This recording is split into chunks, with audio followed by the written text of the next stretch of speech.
Industria e tekstileve dhe këpucëve ka shkurtuar rreth 8% të punojësve ndërmjet tremujorit të 2024 dhe atij 2025, ndërsa në krahasim me 2023-shin, industritë kanë humbur gati 1/5 e fuqisë punëtore, referojnë të dhënat zyrtare të Instat. Indeksi i punësimit në fabrikat e veshjeve dhe tekstilit ra në 83.93 pikë nga 92.31 pikë që ishte në tremujorin e dytë 2024. Kjo përfaqëson një rënje prej rreth 8.3% brenda një viti. Tendenca e rënjes, e cila nisi që prej vitit 2023 vazhdon të përkeqësohet, duke treguar për thellim të krizës në këtë sektor. Në mënyrë të ngjashme, indeksi i punësimit në fabrikat e këpucëve dhe lëkurave ra me 7% në nivelin më të ulët e regjistruar në këtë seri të dhënash, duke konfirmuar presionin e fortë mbi industrinë e prodhimit nga faktorët e brendshëm dhe të jashtëm. Indekset e punësimit, por edhe të shitjeve tregojnë se industria fasone është në një trajektore të fortë rënëse.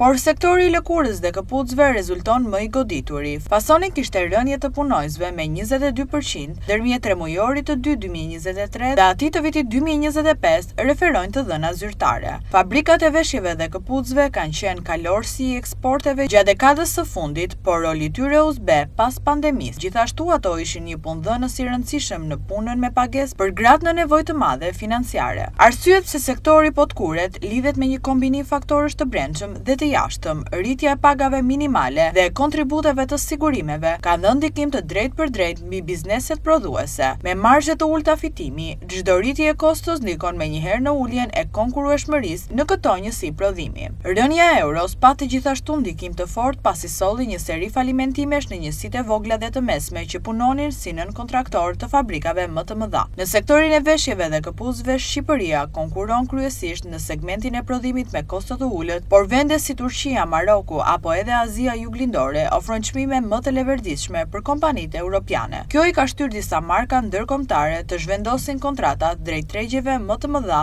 e më të lira. Sektori shqiptar i tekstileve dhe këpucëve varet pothuajse tërësisht nga eksportet. Ngadalësimi i konsumit në vendet e Bashkimit Evropian, sidomos në Itali dhe Gjermani, që janë partnerët kryesor, kanë sjellë tkurje të porosive. Inflacioni i lartë në këto tregje ka bërë që konsumatorët të kufizojnë blerjet e produkteve të veshjeve e këpucëve.